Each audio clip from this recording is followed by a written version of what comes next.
نماز وتر ادا کرنے کا طریقہ کیا ہے اور نماز وتر کا وقت کیا ہے اور نماز وتر کی کتنی رکعات ادا کرنی چاہیے؟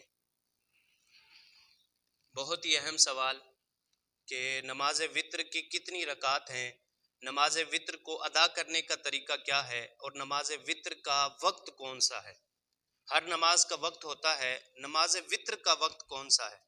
تو سب سے پہلے نماز وتر کا وقت سماعت فرمائیں کہ نماز وتر کا وقت عشاء کی نماز ادا کرنے کے بعد شروع ہو جاتا ہے۔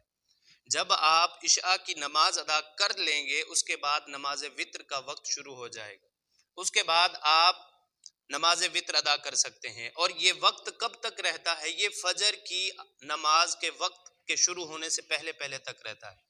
نماز فجر کا وقت جب شروع ہوتا ہے اس سے پہلے پہلے آپ نماز وتر کو ادا کر سکتے ہیں۔ اب نماز وتر کی کتنی رکعات ہیں؟ نماز وتر کی رکعات میں ائمہ اربعہ کا اختلاف ہے، علماء کا اس کے اندر اختلاف ہے، لیکن جو احناف ہیں، جو حضرت امام ابو حنیفہ رحمۃ اللہ تعالی علیہ ہمارے امام ہیں، جن کی ہم تقلید کرتے ہیں، جن کے ہم طریقے پر چلتے ہیں، ان کے دلائل بھی قوی ہیں اور اب ہم ان کی بات کو ہی تسلیم کریں گے۔ اس لیے امام ابو حنیفہ رحمۃ اللہ تعالی علیہ کے نزدیک وتر کی 3 رکعات ہیں، وتر کی ٹوٹل 3 رکعات ہیں، اور وتر نماز کی 3 رکعتیں ایک سلام کے ساتھ ادا کی جائیں گی۔ بعض لوگ یہ کہتے ہیں کہ 2 رکعت پڑھنے کے بعد سلام پھیر دیں، اس کے بعد 1 رکعت الگ پڑھیں۔ 1 رکعت کا تو اسلام میں تصور ہی نہیں ہے، اس لیے وتر کی 3 رکعتیں ہیں اور تینوں واجب ہیں۔ اب اس کا طریقہ کار کیا ہے؟ سب سے پہلے آپ نیت کریں گے، نیت کرتا ہوں میں 3 رکعت نماز وتر واجب۔ جب یہ وقت شروع ہو جائے گا عشاء کی نماز آپ ادا کر لیں گے، اس کے بعد جب وتر نماز شروع کریں گے تو نیت کریں گے۔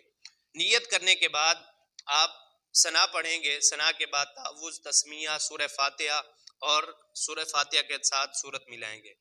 اس کے بعد رکوع کریں گے اور اس طرح آپ پہلی رکعت مکمل کریں گے۔ دوسری رکعت کے لیے جب آپ کھڑے ہوں گے سورہ فاتحہ پڑھیں گے، اس کے ساتھ سورت ملائیں گے۔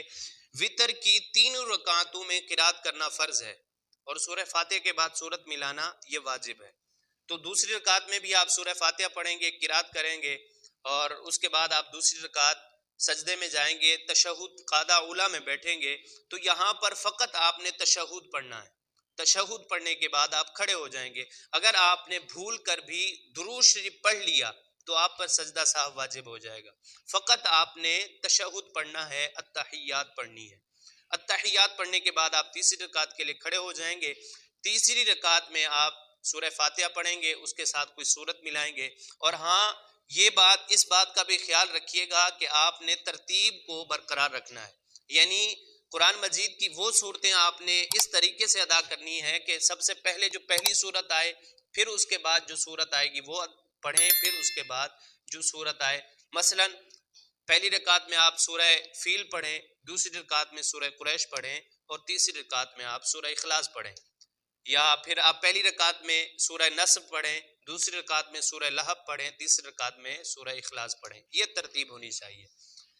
جب آپ قرات مکمل کر لیں گے، تیسری رکعت میں سورت بھی پڑھ لیں گے، اس کے بعد تکبیر قنوت کہیں گے، جسے تکبیر قنوت کہا جاتا ہے۔ ہاتھ اٹھائیں گے اللہ اکبر کہتے ہوئے، ہاتھ باندھ لیں گے اور یہاں پر آپ نے دعائے قنوت پڑھنا ہے، اور دعائے قنوت آپ نے آہستہ آواز میں پڑھنا ہے، چاہے آپ امام ہوں یا آپ مقتدی ہوں یا آپ فقط اکیلے نماز ادا کر رہے ہوں، آپ نے سکون کے ساتھ آہستہ آواز میں آپ نے دعائے قنوت پڑھنی ہے۔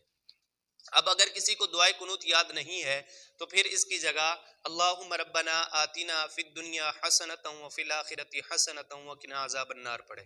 اگر کسی کو یہ کلمات بھی یاد نہیں ہے تو پھر وہ 3 مرتبہ اللہم اغفر لی یہ جملہ 3 مرتبہ پڑھے، تب بھی اس کا واجب ادا ہو جائے گا۔ آپ تیسری رکعت کے سجدے میں جائیں گے، قاعدہ اخیرہ میں بیٹھیں گے، تشہد پڑھیں گے، درود شریف پڑھیں گے، اس کے بعد دعا پڑھنے کے بعد آپ سلام پھیر دیں گے۔ تو یہ طریقہ کار ہے نماز وتر ادا کرنے کا۔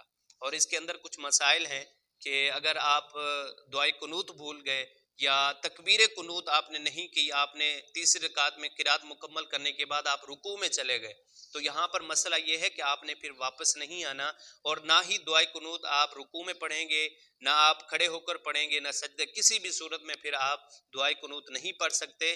پھر آخر کے اندر آپ نے تشہد پڑھنے کے بعد آپ نے سجدہ سہو کرنا، سجدہ سہو کرنے کے بعد آپ پھر اتحیات پڑھیں گے، درود شریف پڑھیں گے، دعا پڑھیں گے اور سلام پھیر دیں گے۔ تو یہ طریقہ کار ہے نماز وتر ادا کرنے کا۔